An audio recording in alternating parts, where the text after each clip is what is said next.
இந்தியாவினுடைய அகமதாபாத் விமான விபத்து அப்படின்றது மிகப்பெரிய அளவான பேர் அதிர்வலைகளையும் பேரதிர்ச்சியையும் ஏற்படுத்தி இருக்கிறது. உலகம் முழுவதும் இருக்கிற மக்கள் என்ன நடந்திருக்கு அகமதாபாத்ல, இந்த விமானத்துக்கு என்ன நடந்தது, இத்தனை உயிர்களுக்கும் என்ன நடந்தது அப்படின்ற தேடல்கள்ல அதிகமானவங்க உலகமே தேடுற ஒரு விஷயமாக மாறி இருக்கிறது.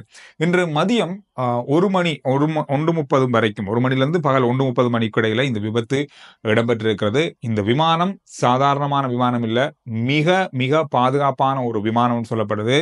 11 வருட காலமா ஏர் இந்தியாவில் இந்த விமானம் சேவையில் இருக்கு. அதுவும் அகமதாபாத்ல இருந்து லண்டனுக்கும், லண்டன்ல இருந்து அதே நாள் அகமதாபாத் விமான நிலையத்துக்கும் வந்து கொண்டிருந்திருக்கு. 11 வருஷங்கள் இந்த விமானம் சேவையில் இருந்த விமானம். எந்த விதமான கோளாறுகளும் இல்லாம தான் இந்த விமானம் அகமதாபாத் விமான நிலையத்திலிருந்து 242 பயணிகளோடு பயணித்திருக்கிறது. பயணிகள் அப்படின்றத விட 242 பேரோட இதுல அங்க விமான பணியாளர்கள், விமானிகள், அங்க பயணம் செஞ்சவங்கன்னு சொல்லி 242 பேர். இந்த விமானத்துல ஒட்டுமொத்தமா 248 பேர் பயணிக்கக்கூடிய மிக பிரம்மாண்டமான ஒரு விமானம்.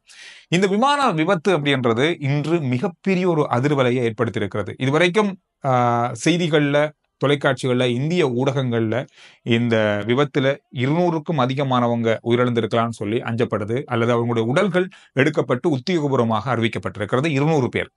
ஆனாலும் இதுல பயணம் செய்த 242 பேரும் உயிரிழந்திருக்கலாம் சொல்லி இப்பொழுது அஞ்சப்படுது. ஏன்னா இந்த விமானம் தூள் தூளாக ஒரு பாகங்கள் கூட முழுமையா எடுக்க முடியாத அளவுல அந்த பிரதேசமே அப்படி சிதறிய காட்சிகளாக தான் பார்க்கக்கூடியதாக இருந்தது. உடல்கள் சிதறி, உடல்கள் கருகி இந்த விமான விபத்துல பயணிகளும் அதுல பயணம் செஞ்சவர்களும் உயிரிழந்திருக்காங்க.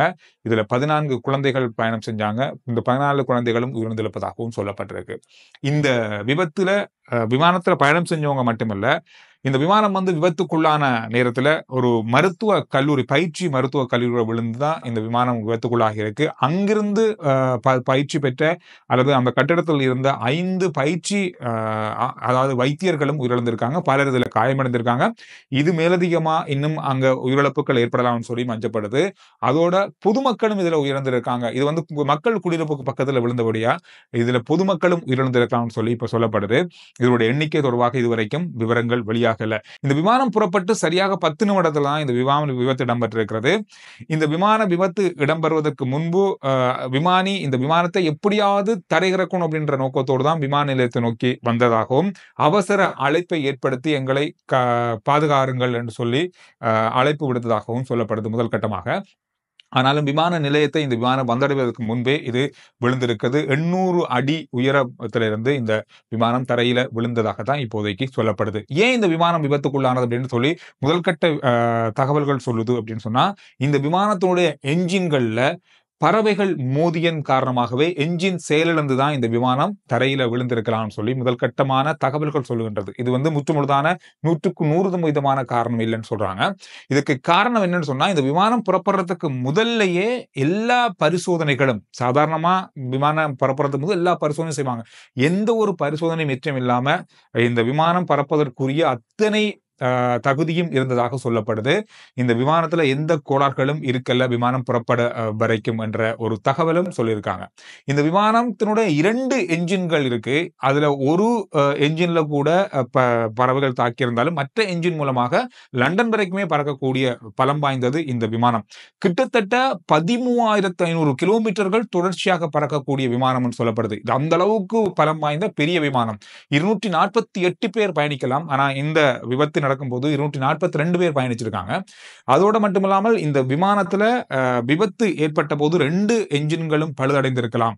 2 என்ஜின்கள்லையுமே பறவைகள் மோதி என்ஜின்கள் பழுதடைந்திருக்கலாம் அல்லது செயலிழந்திருக்கலாம். அதனால இந்த விமானம் பறக்க முடியாத தன்மையை அடைந்ததன் காரணமாகவே இது விழுந்திருக்கலாம்னு சொல்றாங்க. ஆனாலும் 2 என்ஜின்களும் பழுதானாலும் சில சந்தர்ப்பங்கள்ல, கடந்த காலங்கள்ல சில சந்தர்ப்பங்கள்ல விமானங்கள் தரையிறக்கப்பட்ட சந்தர்ப்பங்களும் இருந்திருக்குன்னு சொல்றாங்க.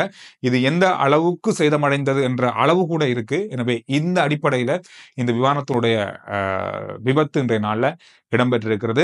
இந்த விமானம் 2014ஆம் ஆண்டிலிருந்து ஏர் இந்தியா சேவையில கிட்டத்தட்ட 11 வருஷங்கள் இயங்கி வர ஒரு விமானம். மிக பாதுகாப்பான விமானம் அப்படின்னு சொல்லப்படுகின்ற ரகத்துல இந்த விமானமும் இருக்குன்னு சொல்றாங்க. இந்த விமானத்தினுடைய விபத்து அப்படின்றது இந்தியாவில் மட்டுமில்ல, உலகத்தினுடைய பல உலகத்தையே மிகப்பெரிய அளவிலான அதிர்வலைகளை ஏற்படுத்தி இருக்கிறது என்பது மிகப்பெரிய ஒரு கொடுமையான சம்பவமாக இன்றைய நாள்ல நடந்து முடிந்திருக்கிறது. கடந்த மார்ச் மாதம் உங்களுக்கு தெரியும், இலங்கையில மிருகங்கள் அல்லது பறவைகளை கணக்கெடுக்கிற ஒரு சம்பவம் நடந்தது. இதுல சொல்லப்பட்டது பயிர்களை, விவசாய பயிர்களை, மரக்கறி பயிர்களை சேதம் செய்கிற மிருகங்களை கட்டுப்படுத்துறதுக்காக இந்த எண்ணிக்கை எந்தெந்த பிரதேசங்கள்ல அதிகமா எந்தெந்த மிருகங்கள் இருக்கு, எந்தெந்த பறவைகள் இருக்கு அப்படின்றத ஓரளவு கணக்கெடுக்கக்கூடிய ஒரு நடவடிக்கையை செஞ்சிருந்தாங்க. இது 5 நிமிடம் நம்ம கண்ணுல அந்த பிரதேசத்துல பார்க்கிற மிருகங்கள், பறவைகளை ஒரு பட்டியலிட்டு நாம கொடுக்கணும். அந்த பட்டியல் வீடு வீடா கொடுக்கப்பட்டது.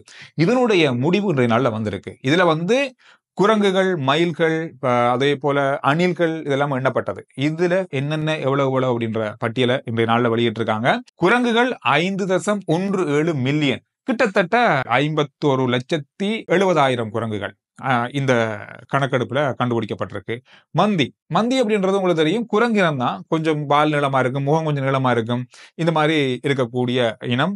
இந்த மந்திகள் 1.74 மில்லியன், அதாவது கிட்டத்தட்ட 17 லட்சம் மந்திகள் இலங்கையில இருக்குன்னு சொல்லி அடையாளம் காணப்பட்டிருக்கு. மயில்கள் 4.24 மில்லியன், கிட்டத்தட்ட 43 லட்சம், அதாவது 42,40,000 மயில்கள் இலங்கையில இருக்கு என்ற கணக்கெடுப்பு சொல்லப்பட்டிருக்கு. இந்த கணக்கின் மூலமாக அணில்கள் 2.66 மில்லியன், கிட்டத்தட்ட 26,60,000 அணில்கள் இலங்கையில இருக்கு அப்படின்னு சொல்லி கணக்கெடுத்திருக்காங்க. இது சரியா இருக்குமா அப்படின்றத நீங்க கருத்துக்கள்ல சொல்லுங்க.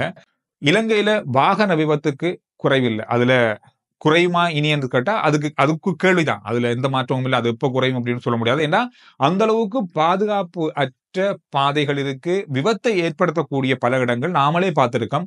அப்படியான இடங்களை கண்டறிந்திருக்காங்க. கிட்டத்தட்ட 779 விபத்துக்களை ஏற்படுத்தக்கூடிய இடங்களை காவல்துறையினர் கண்டறிந்திருக்காங்க. இதை நகர அபிவிருத்தி அதிகார சபைக்கு கொடுக்குறாங்க.